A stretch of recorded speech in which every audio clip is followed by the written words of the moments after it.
questions, you can pop them in the chat to me, or raise your hand, or just shout out, and it's cool. I'll stop and answer them as we go. So welcome. This unit is our fourth learning unit on, finally, on abnormal behavior, which I think is one of the reasons that a lot of people study psychology, is to get to this sort of meaty unit on abnormal behavior. So hopefully it's interesting, and it will give everyone a taste of what abnormal behavior is in psychology.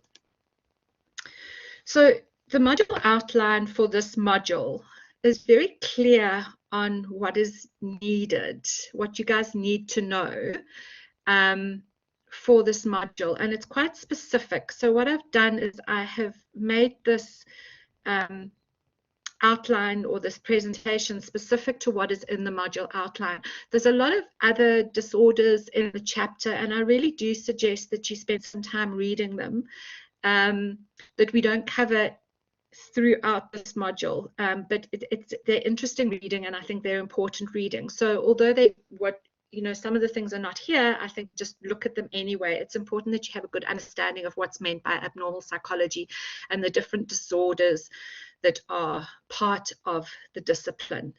When you continue to study psychology in second year and third year, you will get into more of the disorders and in more detail. So this is really just giving you a surface scan of the kind of disorders that we find, and what causes them, and later in the next module we'll move on to the treatment of them.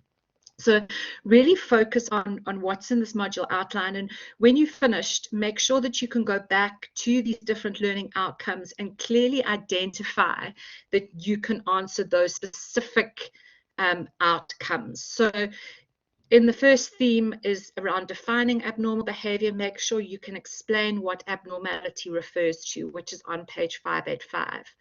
The purpose of what the DSM5 is, and we'll come to that, and the criteria clinicians use when making a diagnosis. And then in terms of the other three themes, one is on anxiety disorders, obsessive compulsive and related disorders, trauma and stressor related disorders. The other is on depressive and bipolar disorders, and the fourth one is on schizophrenia and the spectrum of schizophrenia related disorders. So there are other disorders in the textbook, but these are the ones that are specifically put in your module outline. And within those, there are specific things that you need to know and understand, which is therefore what you would be examined on at the end of the semester. So for example, learning outcome 5 says explain how generalized anxiety disorder is marked and provide examples. So make sure that when you've covered this learning unit, you can go back to that specific learning outcome and make sure you can answer it, because that is what will be examined. So make sure you've got clear understanding of all of those different learning outcomes 1 to 16 that are mentioned in the module outline. So it's not the entire textbook, entire chapter, it's parts of it, but make sure that you understand exactly what's in that outline guide. Okay, so we start with abnormal psychology, and another word for it is psychopathology. And what psychopathology really is, it's the scientific study of symptoms and causes of mental disorders. And psychopathology, or studying abnormal behavior or abnormal psychology, has clear objectives in being able to describe, explain, and predict and modify behaviors that are associated with mental disorders. So this is where people who work specifically in the field work to alleviate distress and disruption of those with mental disorders. So those are psychologists, psychiatrists, psychiatric nursing professionals. They're specifically people in the field who work with mental disorders, being able to sort of diagnose and explain and treat, with the ability of being able to modify people's behaviors so that they can live relatively normal lives where possible. And when we look at psychological disorders, it's really important that we understand that the causes of these disorders, they generally don't come from one specific thing. It is usually multiple causations that interact together. So being able to identify what causes a psychological disorder requires us to pull together multiple threads, which can come from a genetic or biological cause, cognitive cause, developmental, and even social aspects of what it means to be human. And these causal factors interact with each other in complex ways. And so what is a disorder in one person, in one individual, might not look the same in another individual. So it's never going to be the same, because there's an interaction of a number of causal effects that impact on the actual disorder that somebody is experiencing. So it's important to remember, when we look at the etiology or what causes a disorder, in most instances, it's an interaction of multiple threads that causes a disorder to occur in somebody. So that's just a note, and you'll see that as we go through and we look at some of the causations, what causes certain mental disorders. In the beginning of your textbook chapter, there is some terminology, and it's important that you understand these various terms and concepts, because they are spoken about throughout this chapter and subsequent chapters, that we understand that when somebody says discuss what the etiology is, you understand the etiology, or word etiology, means the causation, what causes it. So I've just put on this slide a couple of them. Etiology is important. What causes a mental disorder? Comorbidity is a word that you will come across, and it means that a mental disorder exists simultaneously but independently with another mental disorder in the same individual. So somebody who has, for example, ADHD could also suffer from anxiety disorders. They can exist together in the same person as comorbidity. Deviance is an important word in abnormal psychology, and we'll refer to it again a little bit later. And it means the extent to which an individual's behaviors and attitudes differ from norms or accepted social standards. So when somebody is a deviant or exhibiting a deviant behavior, it's because that behavior is different to what is accepted socially or in normal circumstances. And a syndrome means it's a common pattern of symptoms over time. It forms a common picture. So if people are experiencing certain patterns of symptoms over a duration of time, it can be known as a syndrome. So that's just an example of some of the terminology that's used. And it's important just to run through and make sure you've got a good understanding of some of these definitions that we use in psychopathology and abnormal psychology. So starting at the beginning and defining abnormal behavior, and it's not an easy thing to define, and that is why there are certain statistical manuals that help us define these disorders that take place.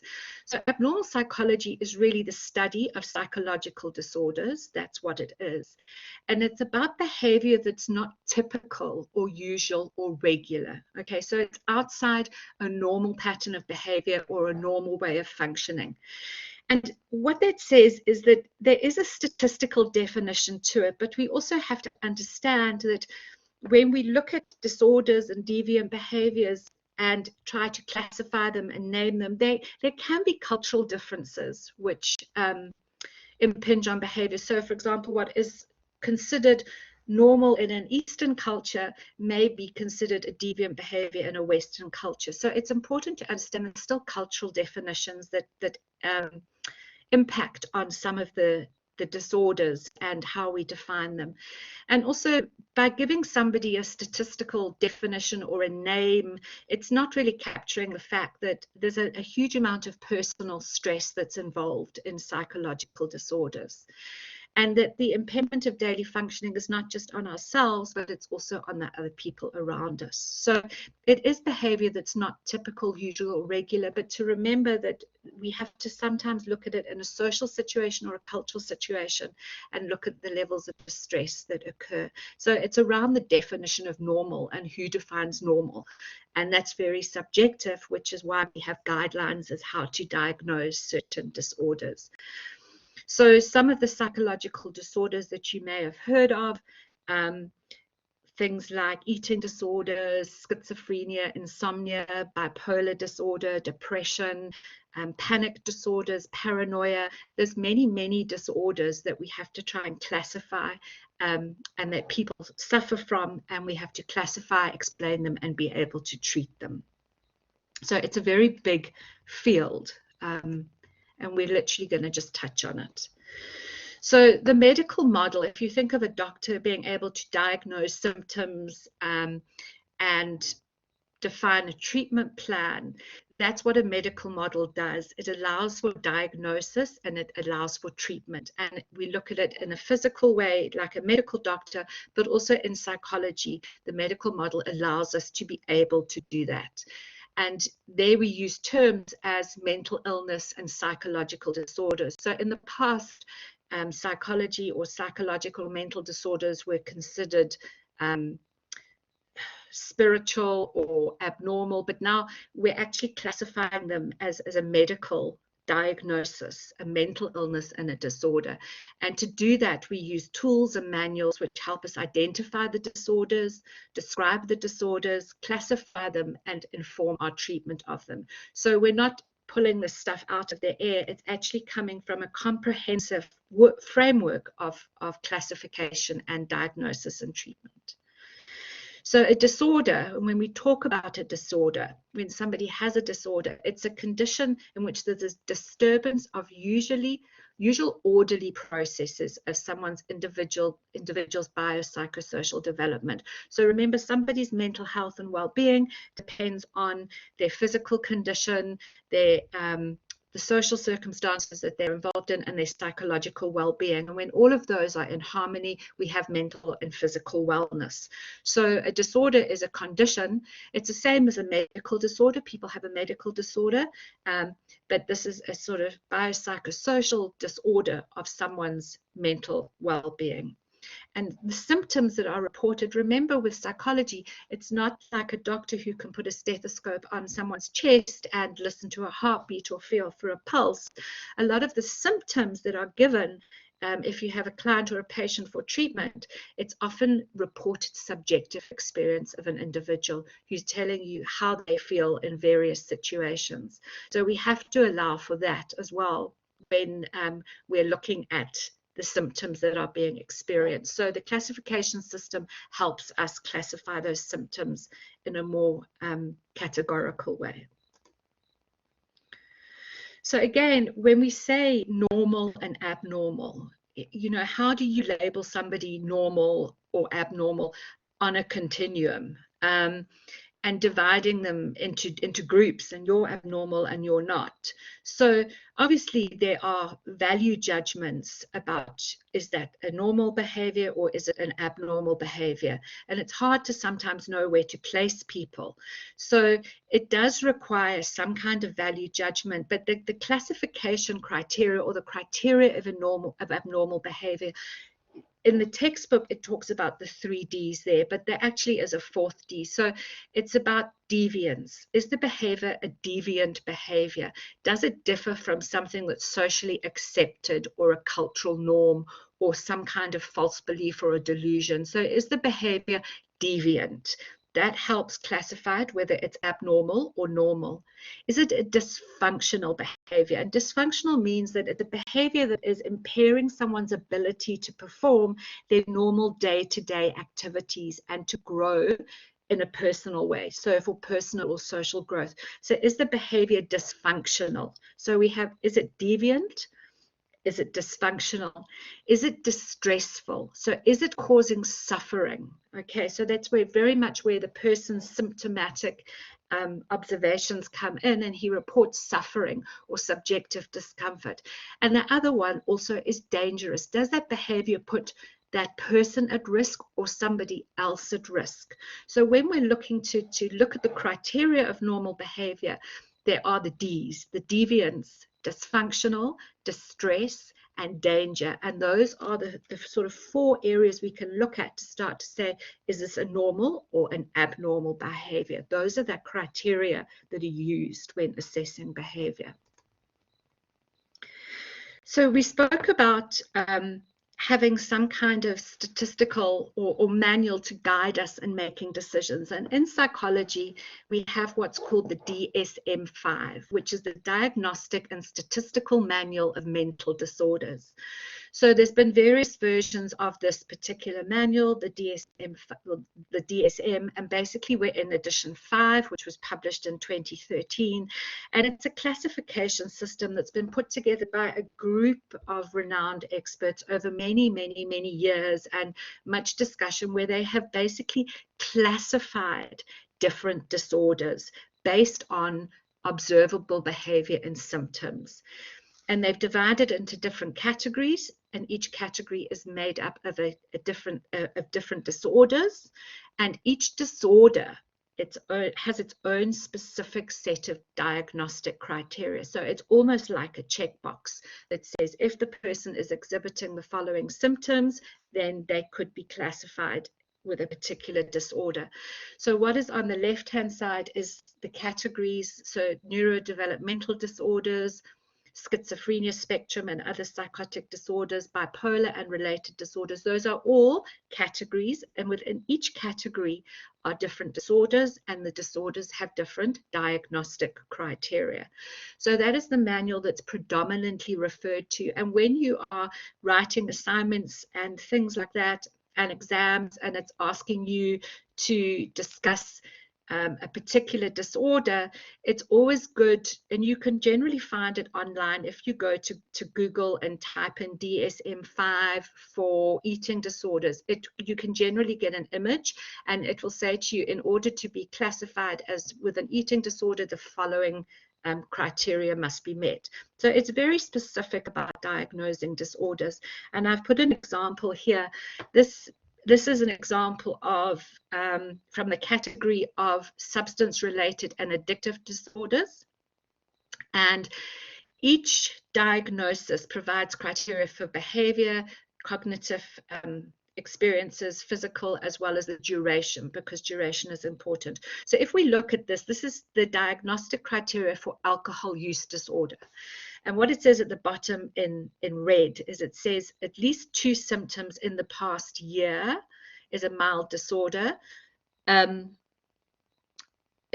At least 2 in the past year. A mild disorder is 2 to 3 symptoms, a moderate disorder is 4 to 5 symptoms, and a severe disorder is more than 6 symptoms. So there are all the symptoms there. So symptom 1 is alcohol is often taken in larger amounts over a longer period than was intended. Symptom 2 is there is a persistent desire or unsuccessful efforts to cut down or control alcohol use.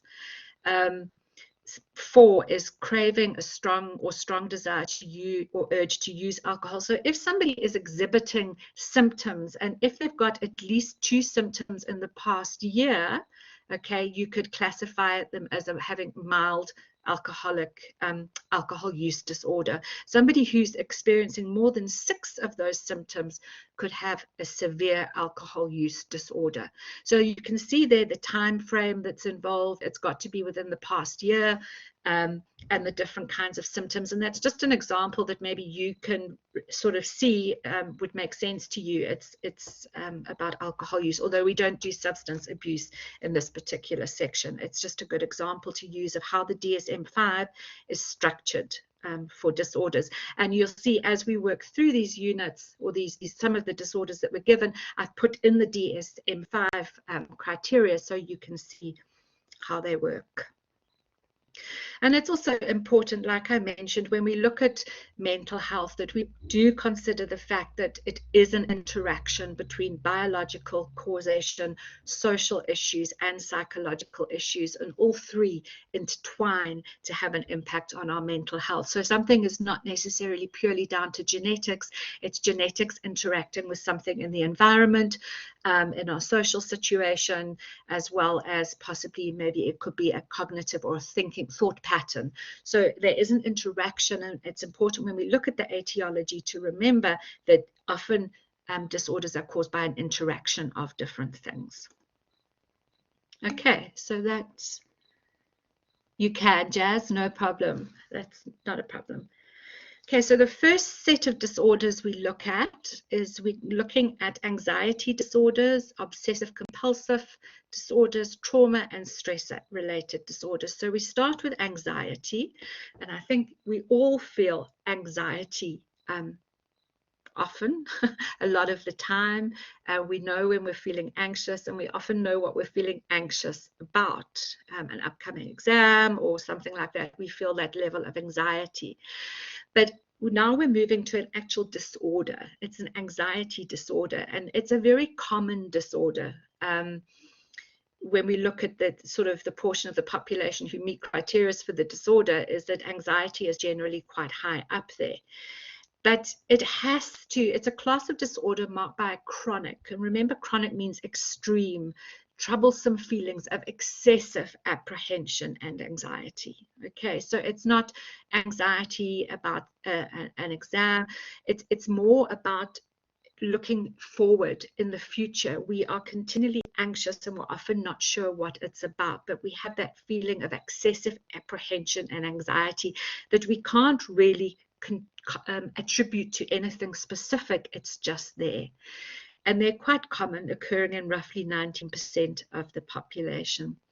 And they can take many forms, but they share the characteristics of counterproductive, which means it's anxiety that actually is debilitating and unrealistic levels. So it's, the different anxiety disorders share that, the fact that it goes against being a productive individual on any day, that it's actually counterproductive, and there's just an unrealistic level, very strong negative emotions, and a physical tension due to the anticipation of danger. So it's different to fear. Fear is something we fear now, and we're scared of an exam or something. This is to do with anxiety. It's about the anticipation of future danger, but we're not sure what it is, but we're just very anxious about it. So the first type of anxiety disorder is called a generalized anxiety disorder. And that's a bit like a free-floating anxiety. It's not linked to something specific, any specific threat. We'll talk just now about a phobia where there's an anxiety about a spider or something. It's not linked to anything specific. And it's something that's definitely an exaggeration of what would be a normal response that protects us from doing something dangerous. So often we protect ourselves, remember, fight or flight, and we feel anxious, and it's a sort of protection factor. But this is so exaggerated that it causes us to withdraw from positive life experiences and damages our relationships. It impairs our daily function, and often we have those physical symptoms, the trembling, the heart palpitations, and it also has a gradual onset. So a generalized anxiety disorder, when somebody is suffering from that, some of the symptoms then that they might report is that they can't sleep. They have heart palpitations, they're tense all the time, their body is aching. So the impact of generalized anxiety disorder has physical impacts on our body as well, but it is that chronic, intense, sort of free-floating anxiety that's not ascribed to anything specific. So if we look there, that is the diagnostic table, the DSM5 for generalized anxiety disorder. So the first point A says excessive anxiety and worry occurring more days than not for at least 6 months. So you can see there's a time duration. It's not saying it's just today or tomorrow. It's saying over a period of at least 6 months, you have this anxiety about a number of events. The person also finds it difficult to control the worry. The anxiety and worry are associated with 3 or more of the following 6 symptoms. So now it's going to list 6 symptoms, and you need to have 3 or more having been present for more days than not for the past 6 months. So restlessness, easily fatigued, irritability, muscle tension. The disturbance is not attributable to physiological effects of a substance abuse. Okay, and it's not the anxiety, worry, or physical symptom cause clinically significant distress or impairment in social, occupational. Okay, so it's got to impact your occupation, your social situations, and other important areas of functioning. So that is how it's diagnosed. So you can see there's the physical symptoms that it's looking at. It's looking at cognitive impairment. It's looking at the duration of the disorder. And once people start to check those boxes, then they could be classified as having a generalized anxiety disorder. And that's how the manual for DSM-5 works with classification. The next type of sort of anxiety disorder is a phobic disorder. And the difference between that and a generalized anxiety disorder is a phobic disorder is an irrational, remember the word irrational, fear of an object or situation that doesn't necessarily present a realistic danger. I think there's many phobias that we hear bandied around all the time. Fear of spiders or whatever it might be. I've put on the right hand side some phobias we might not have even heard about. The fear of your mother-in-law. Plutophobia, fear of money. Logophobia, fear of words. And it's an irrational fear of an object or situation that doesn't have any danger. And although mild phobias are common, people are said you have the disorder when those phobias seriously interfere with everyday functioning. And I think it's important, and they say that when you study medicine, I think you diagnose yourself with every medical condition you learn about. I think it's important studying psychology, you could very well diagnose yourself, but I think it's really important to look at the DSM-5 before you make any quick judgments about your own mental health. There can be physical symptoms associated with this phobic disorder. You can start to perspire, or your heart rate increases when you're experiencing the phobia.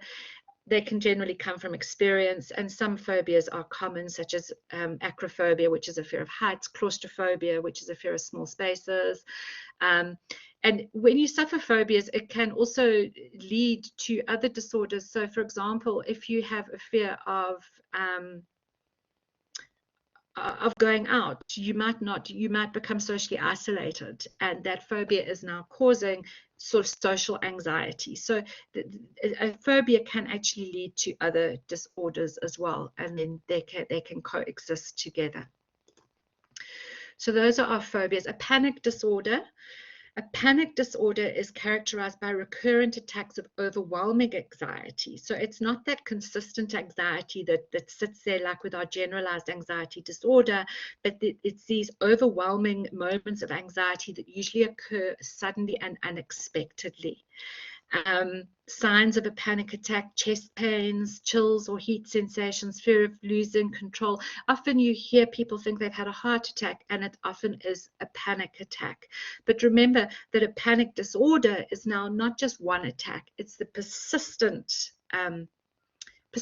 panic attacks. So they're persistently experiencing symptoms of a panic attack, which then over a period of time then says have a panic disorder. And after a number of attacks, the victim's concern about exhibiting panic in public places may escalate to a point where they're afraid to leave home or avoid certain situations.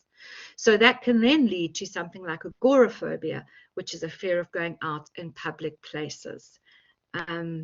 Sometimes it's real, sometimes it's an anticipated exposure. So you can see there how the symptoms or the signs of a panic attack, somebody has to have multiple panic attacks, multiple symptoms for a duration of time before they can be diagnosed with a panic disorder.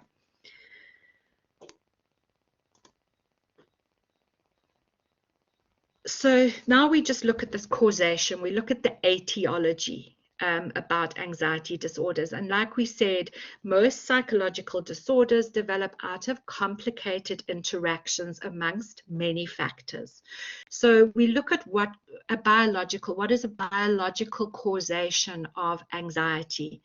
It can include things like hereditary. There has been an impact, assess the impact of heredity. They look at concordance rates, which is basically looking at twins and the study of twins and looking to see if there's a genetic predisposition to anxiety disorders. If identical twins who share more genetic similarity show higher concordance rates than fraternal twins who share less overlap, this finding supports the genetic hypothesis. So studies show moderate genetic predisposition to anxiety disorders. So it can be in the genes, it's moderate, but once that moderate effect interacts with another causation, it can trigger an anxiety disorder. Temperament in children is a biological causation. A child who is shy or timid, who's got that inhibited temperament, could be at risk for developing an anxiety disorder. Somebody could have anxiety sensitivity, sensitive to internal psychological symptoms of anxiety.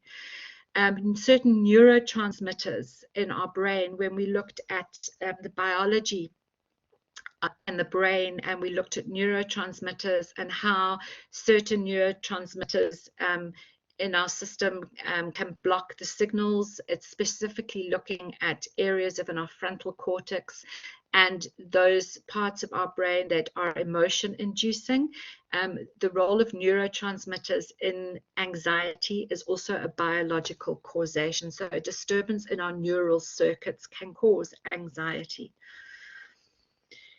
We look at conditioning and learning. So that's part of, can cause anxiety, but again, interacting with something else. So our anxiety can be acquired through classical conditioning, but maintained through operant conditioning. So remember that it's about a conditioned fear of something and then continually reinforcing that fear. And about, there's also preparedness, which is a predisposition to anxiety through evolutionary history that has helped us acquire some fears and anxieties. Cognitive factors, certain styles of thinking make people vulnerable to anxiety. It's about not necessarily the event itself, but our own thinking about our expectations or interpretations of events. So distorted thinking, we're always pessimistic, we think in extremes, we're always catastrophizing things. The worst is going to happen. So it's very much in our own thinking. And also stress. Research has shown that high stress can precipitate the onset of anxiety disorders, and the anxiety continues even after the stress has gone. So if you look at this here, for example, with general anxiety disorder, like we spoke about, if we look at integrating those different perspectives, pulling those perspectives together into a model that's integrated, an example is we might predict in someone that generalized anxiety disorder is most likely to occur in those individuals with a high reactive temperament, possibly due to their genetic background, who subsequently develop schemas and other cognitive patterns that maintain in themselves a high level of worry. And when these individuals experience unusual amounts of stress, which could be due to their social economic factors, that's fine, not a problem, and disruption of social networks, their risk for developing GAD is likely to be higher. So you've got a genetic predisposition, a biological predisposition, you've got a distorted thinking pattern, you experience unusual levels of stress, it can trigger a generalized anxiety disorder. So it's really important. That shows you how we can integrate those different etiologies to predict whether somebody is suffering from a generalized anxiety disorder. The next one is OCD. I'm sure you've all heard of OCD. It's obsessive compulsive disorder, which is broken into two parts. One is the obsessive part, where there's thoughts that repeatedly intrude on one's consciousness. We obsess about things. We obsess about, have we turned the lights off? We obsess about, I don't know, have I picked up my bag? Have I lost my cell phone? Do I have my cell phone on me? But it's repeated all the time. It intrudes into consciousness. So the presence of obsessions or compulsions, obsessions are recurrent and persistent thoughts, urges, and images that are experienced as intrusive and unwanted, and in most cases cause marked anxiety or distress. And the individual attempts to ignore or suppress such thoughts, urges, or images to neutralize them with some other thought. So that's the obsession part. But then that is linked with compulsion, if knocking when someone else knocks is knocking when someone else knocks, OCD, obsessive and compulsive. So your compulsion, which is your sort of knocking, or it's a repetitive behavior or mental act that the individual feels driven to perform in response to an obsession. So it could be some kind of compulsion that if someone else knocks, then you also knock. I don't know. We'd have to look at it with more symptoms than just that one, but it could be a compulsive behavior. The behaviors or mental acts are aimed at preventing some dreaded event or situation. So it's going back to check you lock the door, going back to check you lock the door. Have I locked the door? Going back to check you lock the door, to a point where you actually can't even get to your car. So you get to your car, you think, have you locked the door? I need to go back and check that I've locked the door. And it's almost, there's the obsession and there's the compulsive repetitive behavior. They're time consuming and cause significant distress. And often it's a cycle. So there's an obsessive thought that creates anxiety. The anxiety is alleviated by that compulsive behavior, which gives some temporary relief, and then the obsessive thought happens again. So it's a vicious cycle of obsessive compulsive behaviors. That's what OCD is, and those are the criteria. Yeah, mine is my bag. Do I have my bag? My straightener unplugged, but then you get to the car, go back and check you've unplugged it, get back to the car. Have I unplugged it? Go back and check it's unplugged, get back to the car. That it actually delays you leaving for somewhere for about 10 or 15 minutes. It's really intrusive. We talk about trauma and stressor-related disorders. So specifically trauma, I think we all experience some kind of trauma, and especially in South Africa, again, we could have been the victim of violent crime, abuse, or accidents. We could be suffering from a real illness, post-traumatic stress disorder.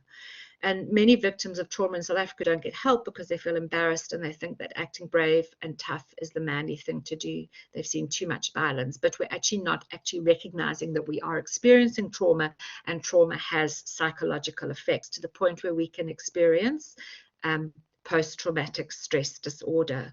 So most people feel certain things after a traumatic event. So there are normal symptoms, for example, nightmares or sleeping difficulties or changes in appetite. But for some people, most people, those go away. But if those symptoms continue for longer than 6 weeks, then it could be post-traumatic stress disorder.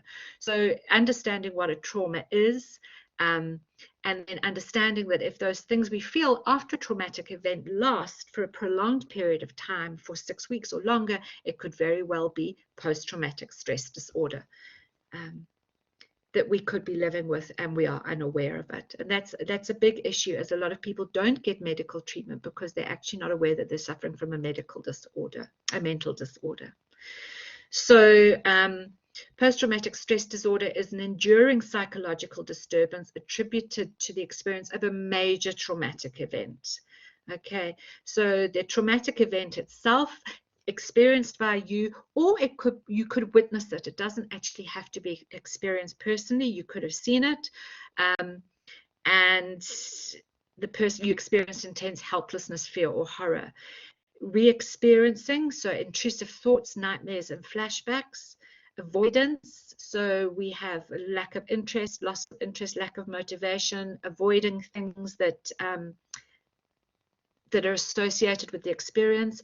The U is unable to function, negative mood, distress, impairment in work, social, occupational, interpersonal lives. The month is 1 month of symptoms at least, and A is arousal increase, so insomnia, poor concentration, irritability. So that's the way to understand PTSD, is you could look at trauma and was the traumatic event experienced? Are we re-experiencing it? Are we going through avoidance issues? We're unable to function. We've had it for at least a month, and our level of arousal has increased. Sorry, someone's telling, but it's not you. Okay. So that is our PTSD. Okay, so those were our anxiety-related disorders. Now we move on to our depressive and bipolar-related disorders. So again, we have to remember this is just more than what is natural emotional fluctuations. They are extreme and they are sustained, like the anxiety, extreme and sustained, except this is to do with distortions of mood. So these are emotional disturbances that disrupt physical, social, perceptual, and thought processes. That's how severe they are. And they continue for days, weeks, and months, and often occur for no apparent reason. Okay. So if we look at a continuum of our moods, and we look at it with depression on one side, so depression being a low, sad state in life, which seems dark and overwhelming. On the other end, you have mania, which is that state of euphoria, and we'll discuss that with bipolar. A unipolar disorder is just depression. Okay, you have major depressive disorder. It's just one part of that continuum. Someone with bipolar disorder, the difference now is they experience both. They experience depression, followed by mania, followed by depression, followed by mania. So the difference between unipolar disorder, it's just the depression, and bipolar disorder, it's the depression and the mania. So if we look at emotion on a continuum, we've got depression, mild depression, we're sad. Somebody in the middle feels sort of pretty much nothing. And then you've got happy, hypomania, and mania. So someone will cycle through those emotions backwards and forwards, continually to be bipolar. With depression, it is just the depressive component. So that is the difference between bipolar and a unipolar disorder.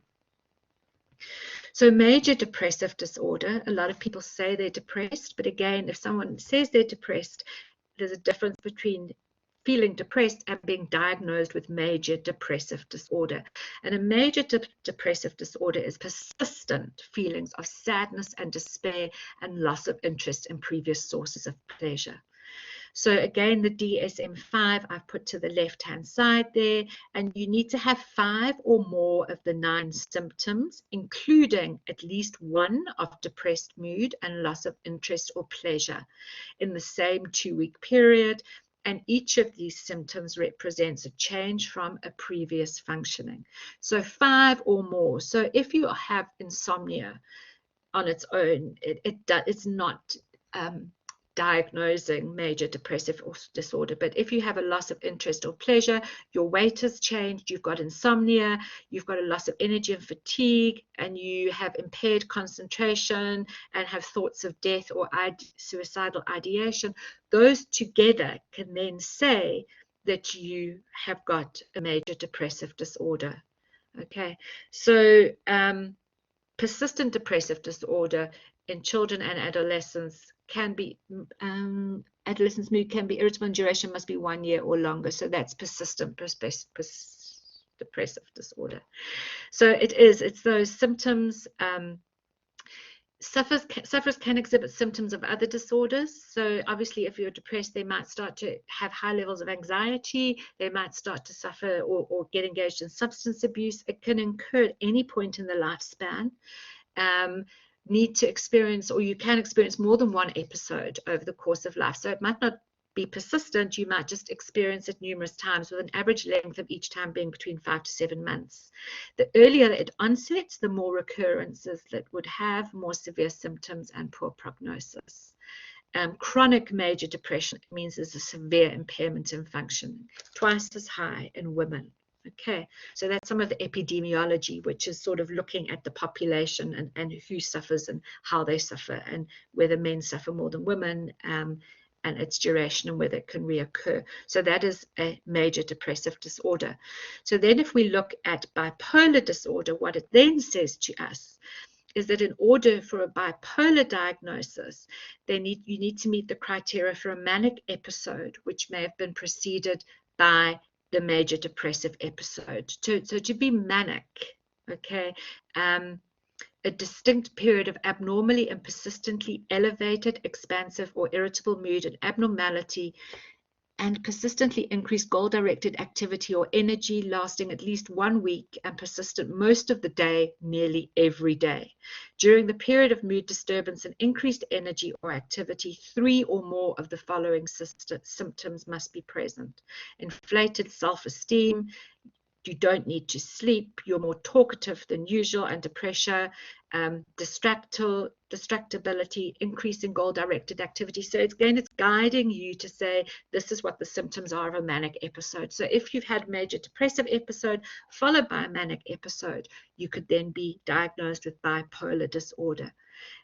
It's less common than just the unipolar disorder of depression, pretty much equal in males and females, and the onset is age-related, usually in late teens to early 20s. People with bipolar disorder are more likely to experience other mental health conditions. So there could be comorbidity, like I said, with another disorder like anxiety and PTSD. They could have substance use disorders. So a lot of people who suffer from bipolar could be addicted to drugs as well. They could be suffering from ADHD. Often your bipolar and ADHD people suffer from both of those disorders, etc. So you can see there that it can make you vulnerable to other mental disorders. Again, causal roots. So again, we have to look at what causes it. So we say it's interactions between physiological, biological, psychological factors. There can be a genetic vulnerability to bipolar and depressive disorders. Environmental factors will determine the actual disorder. So there can be a genetic vulnerability to it, but it's not genetics alone. Environmental factors will determine whether it actually is triggered into a full mood disorder. Neurochemical, neuroanatomical causation. Heredity could be a predisposition to certain neurochemicals in the brain.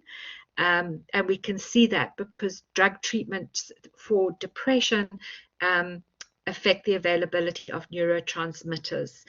Correlations between mood disorders and structural abnormalities in the brain, and also life stress can suppress the creation of new neurons in our brain. It could be hormonal, it could be an overactivity of the hypothalamic pituitary, etc. So you can see there's various causations of mood and bipolar disorders. It could also be very cognitive. The causal roots indicate intricate interactions between psychological and biological factors. Cognitive negative thinking, if we persistently think in a negative way, it can cause our depression. So we could have that genetic vulnerability to be depressed, and the way we think about something in a negative way, the two interact and it causes depression and bipolar disorders. Martin Seligman speaks about the learned helpless model. Basically, you become helpless. Uncontrolled bad events happen to you. You have a perceived lack of control, and then you generally adapt a helpless kind of behavior. It's a passive resignation to life due to repeated exposure to negative things. We can't change the course of negative events. Failure is inevitable and insurmountable. But some people don't see that. They have a learned helplessness response to failure, that they're never going to succeed. And that kind of thinking, that distorted thinking, can trigger depression. We ruminate, we repetitively focus attention on things that depress us, depressive feelings. And more that we do that, it increases our negative thinking, which can then amplify periods of depression. So a lot of treatment around depression is changing the way people think about things, changing things to see something in a negative way to trying to see it in a more positive way. And we look at some of that in our treatment in the further chapters. Causal roots, again, the intricate interactions, interpersonal roots. So again, our social situation, we find ourselves, and we might have poor social skills, therefore we don't have very many friends, and therefore we have an increased vulnerability to depression. We have poor social skills and we feel rejected because we're always irritable and pessimistic, makes us more vulnerable to depression. We don't have high levels of support, we have low levels of support, makes us vulnerable to depression.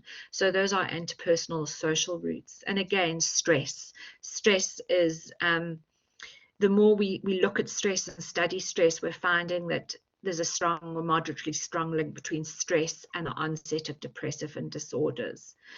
And there was an article there that I put a link to. The constant stress-induced stimulation of key brain regions seems to be a major contributor to anxiety, and in turn, vital brain regions becoming unresponsive and inflexible, which is believed to be a fundamental element of depressive disorders. Okay, so parts of our brain are often overworked and exhausted by the effects of stress, and this would explain why anxiety and depression regularly occur together. So an example of some of the work that's being done around the brain and stress and depression. And the final part is our schizophrenia spectrum-related disorders, which is not, in the past people said, oh, schizophrenia is a split personality. It's not. We have new diagnosis or new classifications for that. That's called multiple personality disorders or dissociative identity disorders. So schizophrenia is basically a fragmentation of thought processes, and it's a class of disorders which is marked generally by people having delusions, hallucinations, disorganized speech, and deterioration of adaptive behaviors, which all leads to very disturbed thought patterns. So a hallucination is a false perception. It's mostly auditory. You hear things, hear voices all the time. A delusion is an unrealistic belief, often paranoia, grandiosity, delusions of control. Disorganized speech, you jump around from one topic to the next. You often have bizarre trains of thought. The words don't make sense. They all just come out rapidly. Often the movement is inhibited. You can be very active or have complete catatonia, which is basically where your body becomes fixed in one place. I'm trying to think of the movie. It could be psychosis is basically it is to do with hallucinations and delusions. It's causing psychological disturbance as a psychosis, because it is to do with a misjudgment of what you're hearing, what you're seeing, what you're feeling, your delusions. It is to do with hallucinations, that somebody becomes psychotic and loses control to the point where they suffer psychosis. Negative, there are drugs that can, I think the drugs don't necessarily cause schizophrenia. Well, they can cause schizophrenia. They often mimic what happens with schizophrenia, but actually an overuse of drugs can, I think it has been shown to cause schizophrenia. You are correct. The drugs that can cause it, yes. So there are the criteria. 2 or more of these symptoms must be present for at least 1 month. And their symptom must be either 1, 2, or 3. So they have to have hallucinations or delusions or disorganized speech. And then they also need to have another symptom, which is their disorganized or catatonic behavior and negative symptoms. The disturbance must happen for 6 months. There must be social and occupational dysfunction. And so that is how schizophrenia is diagnosed. But a full-blown psychosis is when people really do lose touch with reality, and they can't function normally. And it is, yeah, you're right, it is linked to hallucinations and being out of control with reality. So basically the causation, it emerges during early adulthood. It's often subtle and gradual. 3 broad groups of schizophrenia. People survive with schizophrenia, they live with schizophrenia. People can be diagnosed with mild schizophrenia and treated successfully, live an active life and have full recovery. Some people have a partial recovery where they can pretty much live independently but have relapses. And then there's chronic schizophrenia, which requires hospitalization. Biological causes, it can be a genetic vulnerability. It can be from certain biological abnormalities in the brain, such as enlarged ventricles, brain activity, abnormal brain development, abnormal dopamine activity. And you're right, environmental causes is extreme stress, but mainly amongst people who are vulnerable people, genetically vulnerable people. So especially amongst poor people who are living a hand-to-mouth existence, suffering extreme stress, we find that that can trigger schizophrenia. It's higher in lower socioeconomic groups, and the effect of marijuana on genetically vulnerable people. So if people have a genetic predisposition towards a disorder from the schizophrenia spectrum and they overindulge in certain recreational drugs, it can trigger schizophrenia as an outcome. And that's the end of it, guys. What I have done there at the bottom, I found this YouTube channel with Alan Moore. If you look, that's what you'll look for. And he's got a couple of really interesting sort of short half-hour lectures that he gives as for a course, and he covers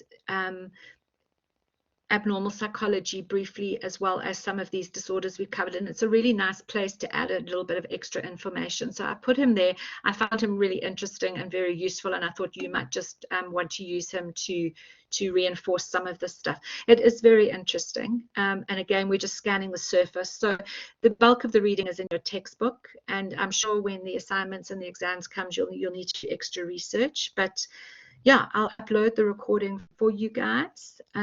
If you've got any questions. Jazz, you had a question about the assignment. And please don't go off and diagnose yourselves with all sorts of things now. That's always the struggle. Yes, go, Jazz, that's fine. Hi, can you hear me? I can hear you. Okay. So in question 2.3, we have to